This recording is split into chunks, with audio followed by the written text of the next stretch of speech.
So yeah, unfortunately Celia couldn't make it, which is unfortunate for you guys because she knows a lot more about this than I do. But I'm hoping it's still interesting for me to tell you a little bit about the project that we are running at the moment, where we're using ketamine as a potential treatment to prevent relapse in alcoholism. Just a few figures on alcohol use in the UK. I think most people are quite aware of this. 9% of men in the UK have an meet the criteria of an alcohol misuse disorder, and 4% of women do, which amounts to nearly 4 million people, and that costs about £3 billion pounds a year for the NHS. So there's a huge problem there, causing a lot of harm and a lot of cost for society. And to treat it, what tends to happen, you take someone to detoxification, and for example in a clinic or in the hospital, and then after that, the main goal, of course, is to remain abstinence in order for people to both physically as well as mentally recover. But unfortunately, in current therapies, the relapse rates are really, really high. They're anywhere from 50% after 3 months, 70% after 6 months, or even higher, up to 90% if you look over years after that. So there's a clear need to reduce relapse rates. And if any one of you has ever experienced any addiction, you can see how there's so many challenges that people face, which we also try to address in this therapy. Like anytime you feel bad, or when you're having emotional problems, or even if you're having something to celebrate, there's a constant array of challenges, especially in our society, where people can relapse. And one lapse hopefully doesn't mean complete relapse, but very often it does. So it's an enormous challenge to keep people off drinking. So in order to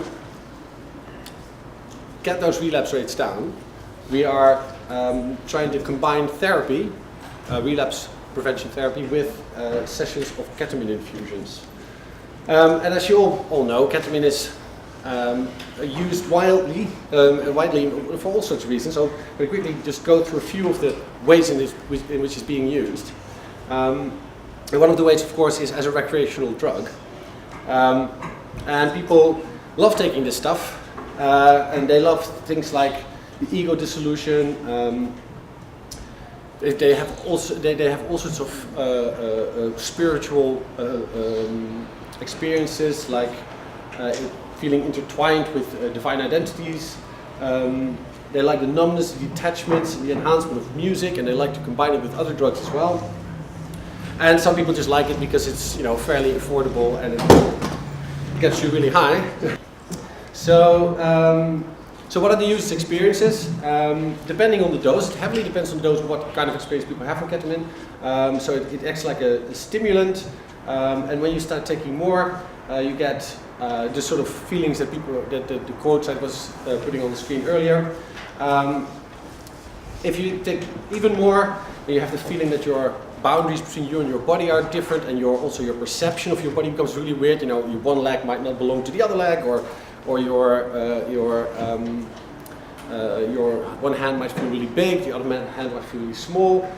And as you take more and more and more, you become increasingly sedated, up to the point where people can experience a K-hole. And for those of you who don't know what a K-hole is, it's kind of a state of mind where you are no longer really able to move your body very well, and people seem very far away from you, and you've lost the ability to actually communicate very well. So it's kind of like you're trapped in your own mind for a period of time. So which can be quite a scary and unpleasant experience.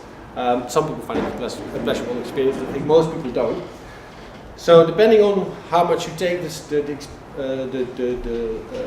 experience is really rather different. And there's an increasingly amount of data out there to show that if you take a lot of that stuff, that's actually really bad for you. So there's like these guys found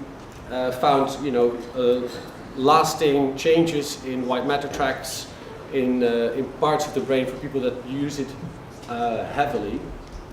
And repeated heavy use of it can cause an actual dependence on it.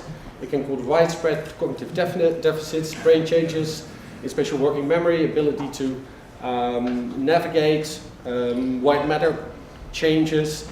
So these are very important things to keep in mind when you want to use this substance as a treatment for addiction, because in itself it could become a problem. Of course, people could in theory get addicted to that as well. So if you look at non-medical use of ketamine in the UK, people that go out a lot, many of them have had experiences with ketamine.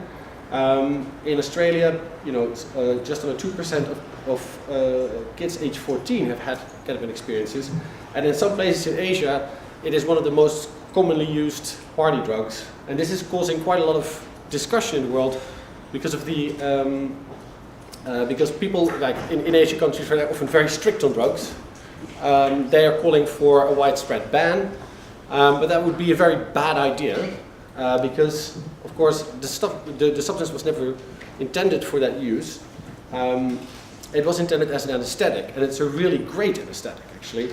And so if you were to ban it altogether, and that's kind of what the international discussion is about, you would also harm a lot of ways of, you will make a lot of situations worse, but ketamine is really good for now. Because although in our hospitals it's used less and less because of those powerful psychological effects, so it can be quite scary to take ketamine, or to be given ketamine in the hospital, because you might have a sense of K-hole, for example. But in the field, in field medicine, or with animals, or with children, it's actually really good, because it's unlike other anesthetics. It's very unlikely that you die, or like there's very little risk. The respiratory system isn't affected as much as in other drugs, and it sets on really quickly, and it also goes down really quickly. So if you're in a situation where you can't properly monitor someone, so outside of a hospital, this is a fantastic way to put people in a sedated state if you need to be. So it's really safe compared to other anesthetics. And so the World Health Organization has it on its essential medicine list since 1985. And people have, because of exactly those reasons, because there are many situations, also in poorer countries, where they don't have a lot of decent ORs, for example, available at that time. This is a very safe way of putting someone in sedation. And a nice example of that is this is a monkey in a K-hole here. This is my girlfriend, who is a primatologist, and they observe. These are free living monkeys, by the way. They're not in a lab. And every now and again, they've been following these monkeys for years, and every now and again they want to know how they've grown and how. So here they're measuring fat levels in the back, for example. Here, and so every now and again they want to do some measurement or take a blood test, and then they basically put the monkey in a K-hole. And it can only last, so that you can do that for an hour, so that the animal is not in any danger. And then you do all your measurements, you put it back where it came from, and it slowly comes by, and at most it has a bit of a confusing day. So it's a very important, a very useful drug. And so increasingly there's also a use for this outside of being an anesthetic, as being a very powerful antidepressant and a potential use for addiction work. And so in Russia, they have been for quite a while, in the 80s and 90s, already been doing quite a lot of experiments with ketamine as a tool to treat addicts, and with quite remarkable results. So for example, in this study, they studied 100 chronic alcohol users, and 100 were in a control group. And they gave them 3 sessions of ketamine and psychotherapy. And in their results, see, these are the relapses, the abstinence after 1 year. And this was their control group. And this is a result from a meta-analysis on a substance that is often also used to treat alcoholism. And you see in their results there's a really big difference and a much better results after 1 year. The problem is that in those studies they were very often done without randomization, without double-blind studies. So That's kind of the idea of our trial that we're currently running, is to do a proof of concept trial where we are trying to see if here in the UK we can actually replicate, or maybe the results won't be as impressive as this, but at least see if we can find a similar sort of effect, but then we do it double-blind and randomly controlled. So the question is, why would ketamine help? And we don't really know that, but there are a few things that might be the reason why this could work positively for relapse levels. And that is, it could be that it works as an antidepressant, and very often alcoholism and depression occur in the same people. They come, so maybe if you relieve those depressive symptoms, you might actually help them not relapse. Another one is it stimulates growth of synapses and neurons. We'll get to that in a bit. And it is also possible, and that's what in Russia is what they think mostly, is that it is actually the psychedelic experience that in combination with the psychotherapy that helps the relapse. So in depression, there's been quite a lot of studies now. So Bernadette, for example, showed that subjects with depression showed significant improvement of depressive symptoms after the 72 hours. So on the Hamilton Depression Scale, they showed a 14-point decrease versus 0 in placebo.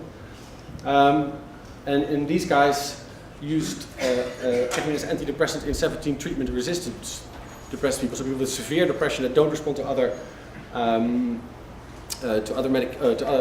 treatments, and they showed a remarkable improvement in their mood. Unfortunately, it's a very powerful mood lifter, but it doesn't last. So in a week later, it's already down to sort of 30% of people still report improvement, and a week after that, in most people, it is away, except for the occasional person in which it lasts a bit longer. So it's very powerful, but it doesn't really last very long. But it is clearly a powerful antidepressant. And since then, there have been quite a lot of well-designed studies showing this effect. So it could be that is actually what might drive less of relapse. Although, of course, the problem is because it's not lasting very long. You wonder if that could operate at such a sustained level over months. So the second possible theory is the ketamine and neurogenesis. So ketamine increases the ability of the brain to form connections and grow new cells, and that in itself can, for example, make potentially make people learn better. And in animals, for example, it's been shown to affect animals' intake of ethanol. And if you give the animal another drugs that block this neurogenesis process, so you give them ketamine and you block the neurogenesis, then you see that those benefits go away. So there seems to be something about that neurogenesis process, at least in animals, that is affecting their drinking behavior positively.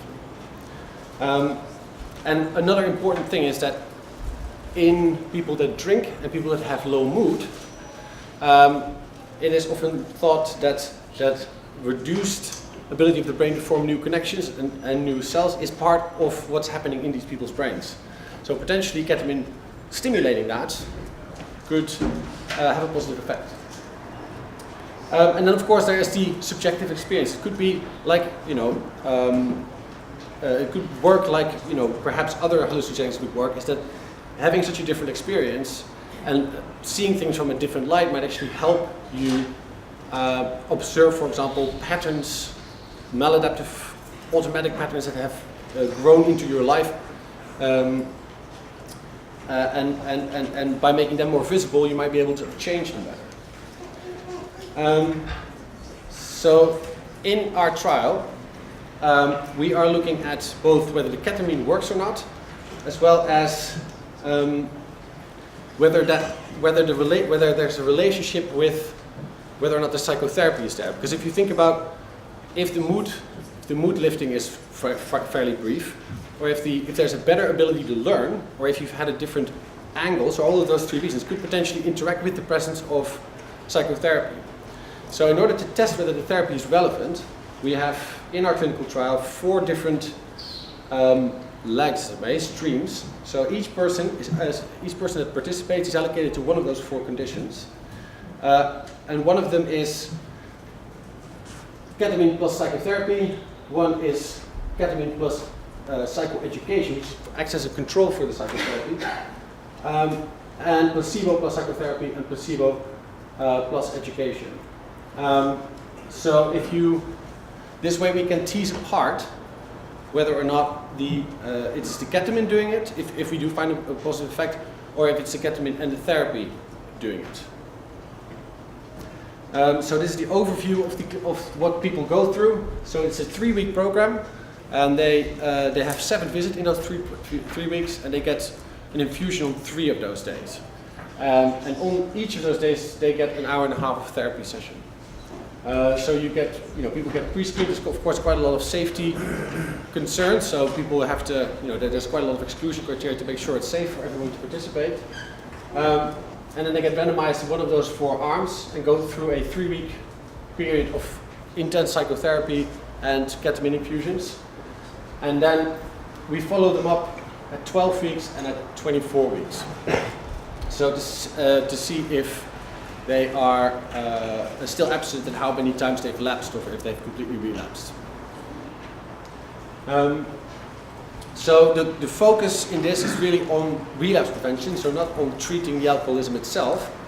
So we recruit people that have gone through detox and are currently abstinent. So preferably fairly close to that time. So if they come out of detox, a few weeks later they start the trial, and then we measure over 3 months and 6 months whether or not one of the treatment arms is working better than the other. So we give them 0.8 milligrams per kilo body weight over a period of 40 minutes. So they lie in the hospital with an anesthetist there, and this is a much smaller dose than they would normally give you for anesthetic. So they do. There's a chance that they have the psychedelic type symptoms, maybe not everyone, but they won't be. They're not going to K-hole level as it may. So our therapy, I'll quickly show you a little bit what the therapy is like, focuses on 2 things. It's developed by Dr. Rob Hill and Jen Harris. It focuses on 2 main elements of the addiction, and that is the risky situations as well as promoting well-being. Because the moment these people have quit, they're often experience a lot of high-risk situations. You might be with friends that you used to drink with, or you might feel stressed after work, or you might have low mood, or you might be something to celebrate, so we go in quite practical sense through people's lives to see where are the dangerous moments and how can we come up with ways to prevent those from becoming a lapse. But at the same time, we also work on changing the content of their lives, because often after years and years of drinking problems, if you suddenly take that away, there's a lot of boredom. Very often other elements of their lives, like work or social things or hobbies, have deteriorated. And if you don't find some way of replacing those and giving more content to daily life, that also becomes a risk. So the therapy focuses on those 2 streams. Because of course you need to have a control for the time spent with a therapist in a room, which in itself often already has a positive result, regardless of what you talk about. We have an education program where the clinical psychologists spend the same amount of time, but then not going through all those personal details and all those high-risk situations and people's concrete life, but we're going through information about alcohol. In all sorts of aspects. So, what is the biology? What are the biological effects? What are the social effects? What does it mean to be addicted? How does it interact with the brain? How does it affect your sleep? So there's a lot of information. But there is that personal aspect of the therapy is not in there. So the outcomes that we're aiming to get, so we have about a third of the projected people in our trial right now. Obviously it takes a number of years to do this because everyone is in there for 6 months and you need a hospital, and so we can only treat about 2 or 3 people at a time. So our main outcomes are simply the relapse rates and how many days they have been abstinent and whether that differs between the 4 treatment arms. And then we've got a lot of other measurements that especially pick up on things like mood as well as possible effects on cognitive ability.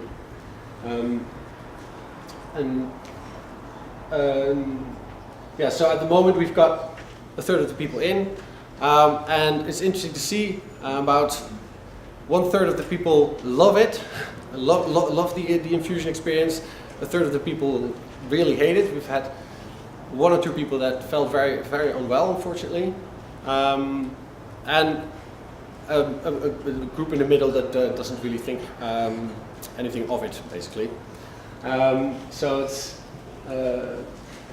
it's a bit of a mixed bag in terms of having ketamine in the hospital in that way. Okay, that's it. Thank you.